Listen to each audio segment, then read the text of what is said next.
여러분, 한번 생각해 보신 적 있으신가요? 왜 어떤 사람들은 실수처럼 스쳐 지나가는 관계가 아니라 10년, 아니, 20년 가까이 같은 상대와 비밀을 이어갈까요? 한 번의 바람이 아니라 묘하게 견고한 또 하나의 삶. 이건 단순한 일탈이나 순간의 감정이 아닙니다. 가정을 무너뜨릴 마음도 없고 그렇다고 돌아올 생각도 없는 사람들. 우리는 종종 그 앞에서 묻습니다. 이건 사랑일까? 아니면 오래된 병일까? 오늘 저는 그런 이야기, 바로 장기간 외도에 관한 이야기를 전하려 합니다. 나이가 들어서도 끝나지 않는 관계, 오히려 노년기에 더 깊어지는 비밀. 그 관계 앞에서 배우자는 무엇을 봐야 하고 어떻게 버티지 않고 살아남아야 하는지 한 사람의 사연을 통해 함께 생각해 보려 합니다. 사연을 들려드리겠습니다. 저는 올해 67입니다. 남편과는 30해를 넘게 함께 살았습니다.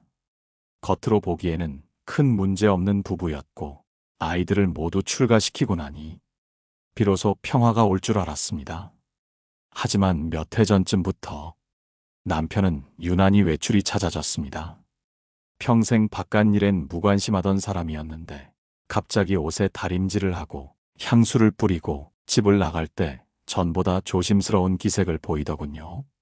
처음엔 그냥 늦게 철든 건가 싶었습니다. 그런데 어느 날 갔다 온 시간이 이상하게 길었습니다. 연락도 잘 닿지 않았고 전화를 하면 꼭 조용한 골목인지 바람 소리만 들리곤 했습니다. 그날따라 가슴이 덜컥해서 저도 모르게 따라 나섰습니다.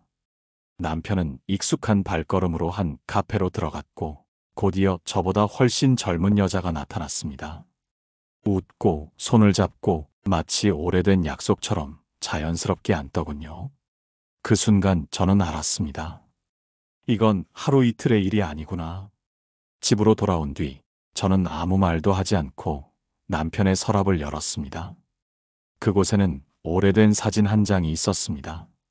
바닷가, 두 사람이 나란히 서 있는 사진, 그리고 뒷면에는 이렇게 적혀 있었습니다. 10주년 고맙습니다. 저는 소리도 지르지 않았습니다. 이건 충격이 아니라 오래 알고 있었던 진실이 드러난 순간 같았습니다. 남편은 평생 나의 가족이었지만 또 다른 여자에게는 또 다른 삶을 살고 있었던 겁니다. 이건 단순한 배신이 아니었습니다. 모르는 얼굴이 아니라 오래 숨겨진 얼굴이었습니다. 저는 이 사실을 알고도 며칠 동안 아무 말도 하지 않았습니다. 분노가 치밀어 오르기도 했지만 이상하게도 소리를 지를 수가 없었습니다. 그 여자가 누구인지 언제부터였는지 묻고 싶었지만 정작 제 입에서는 어떤 말도 나오지 않았습니다. 왜냐하면 저는 직감했습니다. 이건 우연한 잘못이 아니라 이미 오래전에 시작된 또 하나의 세계라는 것을, 제가 모르는 시간과 제가 모르는 감정이 그 사람들 사이에서는 오랫동안 자라 있었음을 깨달았기 때문입니다. 밤이 되면 제 자신에게 되묻곤 했습니다. 나는 이 사람과 결혼을 했지. 하지만 이 사람은 나와만 결혼을 했던 걸까? 혹시 우리 부부라는 관계 속에서 그는 이미 오래전부터 마음을 다른 곳에 두고 있었던 걸까? 그렇다고 이혼을 생각한 것도 아니었습니다. 이혼이라는 단어는 제게 분노의 끝이 아니라 허무의 시작처럼 느껴졌습니다.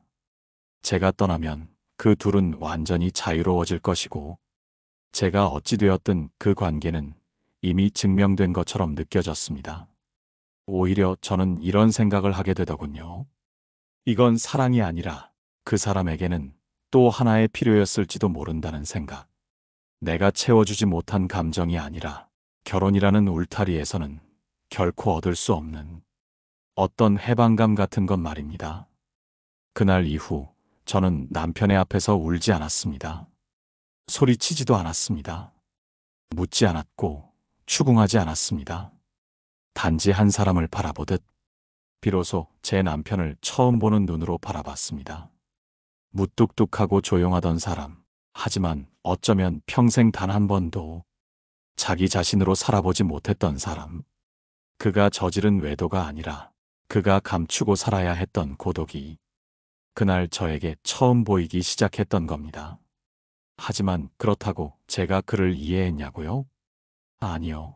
이해와 용서는 전혀 다른 것이었습니다. 저는 단지 깨달았을 뿐입니다. 이건 나 하나만의 싸움이 아니라 평생 말하지 못하고 살아온 두 사람의 침묵이라는 것을. 그렇다면 저는 앞으로 어떤 선택을 해야 할까요? 이제 저는 울며 묻는 대신 제 삶을 위해 질문을 바꾸기로 했습니다. 왜 그는 떠났는가가 아니라 나는 지금 어디에 서 있는가로 말입니다. 여기서부터 제 진짜 싸움이 시작됐습니다. 감정과의 싸움이 아니라 제 남은 인생과의 싸움이었습니다. 저는 그날 이후로 한 가지를 깨달았습니다. 남편과 싸우는 것이 중요한 게 아니라 이 상황이 나를 어디로 끌고 가는지를 지켜보아야 한다는 것. 불륜이라는 단어는 흔히 사랑의 일탈로 여겨지지만 10년이 넘는 관계는 그런 말로는 설명되지 않습니다. 이건 단순히 누군가를 좋아해서가 아니라 어느 한쪽이 스스로의 또 다른 삶을 만든 결과입니다. 집은 책임으로 남기고 감정은 다른 곳에 둔 채 두 개의 세상을 오가며 살아가는 사람들. 그래서 이런 관계는 잘못이라 꾸짖는다고 끝나지 않고 들킨다고 깨지지도 않습니다. 왜냐하면 이미 오래전에 비밀이 아니라 필요가 되었기 때문입니다. 누군가는 이렇게 묻습니다. 도대체 그 사람이 뭐길래 남편이 그렇게까지 집착하나요? 하지만 그 답은 단순합니다. 그 여자가 특별한 것이 아닙니다. 다만 그 남자는 그 사람 앞에서만 남편도 아버지도 아닌 자기 자신이 될 수 있었던 겁니다. 저는 오래 생각했습니다. 왜 부부는 한 집에 살면서도 서로에게는 그렇게 자신을 내보이지 못할까? 왜 가장 가까운 관계가 때로는 가장 차가운 침묵으로 이어질까? 그 답은 아마도 서로를 위해 살아온 시간 속에서 정작 나라는 존재는 잃어버렸기 때문일 겁니다. 남편은 가족의 기둥으로 살았고 아내는 가정의 울타리로 살았습니다. 둘 다 애썼지만 정작 서로의 내면에는 한 번도 깊게 다가가지 못했습니다. 그렇다고 해서 그들의 외도가 정당화된다는 뜻은 아닙니다. 저는 분명히 알고 있습니다. 이건 잘못입니다. 누군가에게는 평생의 상처이고 누군가에게는 평생의 무책임입니다. 하지만 저는 그날 이후 이 잘못과 싸우기보다는 이 잘못이 만들어낸 현실을 어떻게 견디며 살아갈지를 고민하기 시작했습니다. 이제 저는 감정으로 이 문제를 다루지 않기로 했습니다. 눈물은 흘릴수록 힘을 빼앗고 분노는 터질수록 삶을 태워버리니까요. 저는 조용히 마음을 내려놓고 제 인생의 다음 장에 대해 생각하기 시작했습니다. 남편이 아니라 내가 아닌 또 다른 나를 위해 어떤 준비를 해야 하는지를 말입니다. 이제 저는 다른 질문을 하게 됩니다. 그 사람은 왜 떠났는가가 아니라 나는 어떻게 살아남아야 하는가? 이 질문이 생기는 순간 저는 조금씩 두려움보다 제 삶을 향한 의지가 생기기 시작했습니다. 남편의 외도를 알게 된 뒤 저는 울지 않았습니다. 분노를 삼키고 원망을 접고 침묵 속에 저 자신을 내려놓았습니다. 사람들은 말합니다. 왜 싸우지 않았느냐? 왜 따지지 않았느냐? 하지만 저는 알았습니다. 감정으로 부서지는 건 남편이 아니라 바로 나라는 것을. 한 번 외친다고, 한 번 울부짖는다고 10년 넘게 이어진 관계가 무너질 리 없습니다. 그건 이미 잘못이 아니라 습관이 되었고 숨겨진 연애가 아니라 또 하나의 일상이 되었으니까요. 그래서 저는 마음을 바꿨습니다. 남편과 싸우는 것이 아니라 이 현실을 바라보는 제 시선을 바꾸기로 했습니다. 저는 그 여자를 이길 생각도 없고 그 관계를 깨려는 생각도 하지 않았습니다. 대신 저는 제 삶이 무너지지 않도록 조용히, 아주 조용히 준비하기 시작했습니다. 어느 날 저는 서랍을 열었습니다. 남편의 자료, 통장 기록, 일정표, 감정을 담지 않고 하나하나 들여다보았습니다. 이건 이혼을 위한 증거가 아니라 제 남은 생을 위한 자료였습니다. 그 순간 저는 처음으로 이 싸움이 남편과 나의 싸움이 아니라 내 인생과 현실의 싸움임을 깨달았습니다. 감정으로 맞서면 저는 지지만 현실로 준비하면 저는 지지 않을 수 있다는 것을 그날 이후 저는 남편에게 단 한마디도 이 문제를 언급하지 않았습니다. 그를 통해 승리하려 하지 않고 내 삶을 통해 무너지지 않으려 했기 때문입니다. 친구 한 명이 제게 말했습니다. 그래도 사랑했잖아. 미워도 부부는 끝까지 함께 아닌가. 저는 고개를 저었습니다. 사랑은 이미 지나갔고 남은 것은 동정도 분노도 아니었습니다. 이제 남은 것은 살아야 한다는 의무였습니다. 저는 더 이상 아내가 아니라 나 자신의 보호자가 되기로 했습니다. 남편이 만든 현실에서 내가 무너지는 것을 막기 위해 나는 감정 대신 준비를 택했습니다. 그 선택은 냉혹했지만 이상하게도 제 마음을 살려냈습니다. 저는 이제 묻지 않습니다. 왜 나를 배신했느냐? 대신 이렇게 묻습니다. 나는 이 상황에서 내 존엄을 어떻게 지킬 것인가? 이 질문이 생기는 순간 저는 슬픔이 아니라 단단함을 느끼기 시작했습니다. 여기서부터 진짜 이야기가 시작됩니다. 눈물로가 아니라 내 남은 생을 어떻게 살아갈지에 관한 이야기. 사람들은 종종 묻습니다. 그래서 남편은 돌아왔나요? 하지만 그런 질문은 이제 제게 중요하지 않습니다. 제가 궁금한 것은 그 사람의 마음이 아니라 이 상황 속에서 내가 어떤 인간이 되어가고 있는가이기 때문입니다. 저는 깨달았습니다. 10년 넘게 이어지는 외도는 사랑의 문제가 아니라 정체성의 문제라는 것을, 그 사람은 아마 새로운 사랑을 찾은 것이 아니라 결혼 안에서 잃어버린 자신을 다른 사람 곁에서 되찾으려 했을지도 모릅니다. 하지만 그가 누구를 통해 무엇을 되찾든 그건 이제 제 몫이 아닙니다. 왜냐하면 그가 자기 자신을 찾고자 떠났다면 이제는 나 역시 나를 다시 찾아야 하기 때문입니다. 저는 더 이상 묻지 않습니다. 나와 그 여자를 비교하지 않습니다. 그 사람이 왜 그곳에 머무는지를 해석하지도 않습니다. 그 시간은 그 사람의 몫으로 두고 저는 제 인생의 다음을 다듬기 시작했습니다. 남편은 언젠가 미안하다는 말을 흘렸습니다. 많이 늦었지만 그 말은 있었습니다. 하지만 저는 이미 알았습니다. 그 말은 저를 위한 것이 아니라 스스로의 양심을 위한 말이라는 것을. 그래서 저는 조용히 고개를 끄덕였지만 그 용서를 그에게 주지 않았습니다. 제가 해야 할 용서는 그를 위한 것이 아니라 내가 앞으로도 인간으로 살아가기 위해 나 자신에게 주는 것이었으니까요. 분노는 언젠가 나를 태우지만 용서는 나를 살려냅니다. 하지만 그 용서는 결코 상대를 위한 것이어서는 안 됩니다. 나의 마지막 존엄을 지키기 위한 내 내면의 배려여야 합니다. 저는 이제 남편이 아닌 나 자신을 기준으로 삶의 중심을 옮기기 시작했습니다. 그 사람의 잘못이 내 생을 집어삼키도록 두지 않기 위해 이제 저는 이 문제를 이별이나 복수의 언어로 보지 않습니다. 이건 인생입니다. 누군가는 흔들렸고 누군가는 버텨야 했던 삶의 변수. 부끄럽고 쓰라리지만 어쩌면 이 모든 경험 속에서 나는 더 늦은 나를 다시 만나고 있는지도 모릅니다. 저는 이제 생각합니다. 이 관계의 끝이 무엇이든 나는 그 끝에서 무너지지 않을 것이다. 이제부터는 누구의 아내가 아니라 내 인생의 주인으로 살아갈 것이다. 그리고 이 다짐이 생긴 순간 이상하게도 두려움이 아니라 고요한 담대함이 제 안에 자리 잡았습니다. 그날 이후 저는 한 가지를 분명히 마음속에 새겼습니다.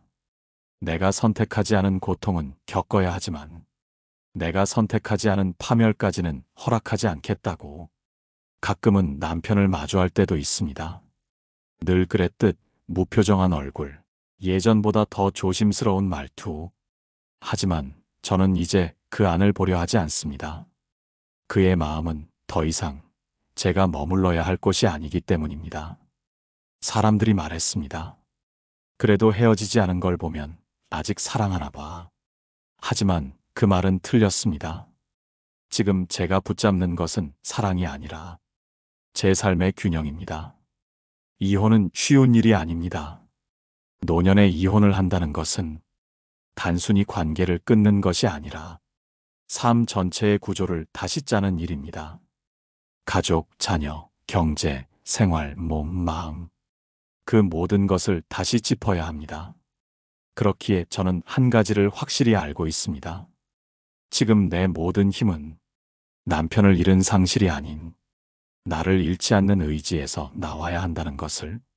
그래서 저는 조용히 준비합니다. 남편에게 묻지 않으면서도 내가 걸을 뒷길을 만들어 둡니다. 감정의 문은 닫았지만 현실의 문은 제가 직접 열어둡니다. 어느 날 병원에서 상담을 받는 분이 말했습니다. 저는 복수하고 싶은 게 아니에요. 다만 제 인생이 그 사람의 실수에 묶이지 않았으면 좋겠어요. 그 말을 듣는 순간 저는 알았습니다. 우리 모두가 원하는 건 이별보다 강렬한 감정이 아니라 이제라도 내 삶을 잃지 않고 살아가고 싶은 소망이라는 것을. 그렇기에 저는 내일을 준비합니다. 아내도 아닌, 누군가의 희생도 아닌, 오롯이 나로 사는 내일을. 이제 저는 이 이야기를 이렇게 정리합니다. 남편의 외도는 나의 실패가 아니라 그 사람의 선택입니다. 하지만 그 후에 내 삶은 분명히 나의 선택이어야 합니다. 이 진실을 깨닫는 순간 나는 복수를 버리고 나 자신을 선택하게 됩니다. 그리고 이제 마지막으로 이 모든 이야기를 듣는 여러분께 한 가지 묻고 싶습니다. 이제 저는 남편의 잘못을 이야기하지 않습니다. 누가 상처를 주었는지 따지는 일도 멈췄습니다. 왜냐하면 그 싸움은 끝이 없고 끝내는 나 자신만을 무너뜨리기 때문입니다. 저는 깨달았습니다. 사람은 배신 때문에 무너지는 것이 아니라 그 배신 속에서 자기 자신을 잃기 때문에 무너진다는 것을. 그래서 이제부터는 상대가 아니라 나 자신에게 말하려 합니다. 너는 충분히 견뎌왔다. 너는 버틸 만큼 버텼다. 이제는 잃은 것이 아니라 지킬 것을 찾아야 한다. 그 사람에게 더 이상 묻지 않아도 괜찮습니다. 그가 왜 그랬는지 그 대답은 평생 오지 않을 수도 있습니다. 중요한 것은 그 대답이 아니라 이후에 내가 어떤 삶을 택할 것인가입니다. 어느 날 문득 이런 생각이 들었습니다. 사랑은 끝나도 인생은 끝나지 않는다. 이별은 늦게 와도 새로운 삶은 언제든 시작될 수 있다. 이제 저는 증오가 아닌 선택을 하려 합니다. 내가 누구였고 이제 누구로 살아갈지를 나 스스로 결정하는 삶. 만약 이 이야기를 듣는 누군가가 지금 이와 비슷한 고통 속에 있다면 꼭 이렇게 말해주고 싶습니다. 당신이 잘못한 것이 아닙니다. 당신이 부족한 것도 아닙니다. 단지 어떤 사람들은 자신의 고독을 잘못된 방식으로 해결할 뿐이고 그 잘못이 곧 당신의 삶이 되어서는 안 됩니다. 이제 나는 복수가 아닌 존엄으로 살아갈 겁니다. 누군가의 잘못 때문에 무너지는 인생이 아니라 나 자신으로 마무리할 수 있는 인생으로. 여기까지 오느라 많이 아프셨을 겁니다. 하지만 여기까지 왔다면 이미 절반은 건너오신 겁니다. 이제부터 묻지 마시고 결정하십시오. 그 사람의 선택이 아니라 내 선택으로 살아가겠다고. 그리고 언젠가 아주 먼 훗날 이렇게 말할 수 있기를 바랍니다. 나는 상처의 사람이 아니라 결심의 사람이었다고. 이 방송이 오늘 누군가의 마음에 작은 불빛 하나가 되기를 바랍니다. 지켜보겠습니다. 당신은 생각보다 훨씬 강한 사람입니다.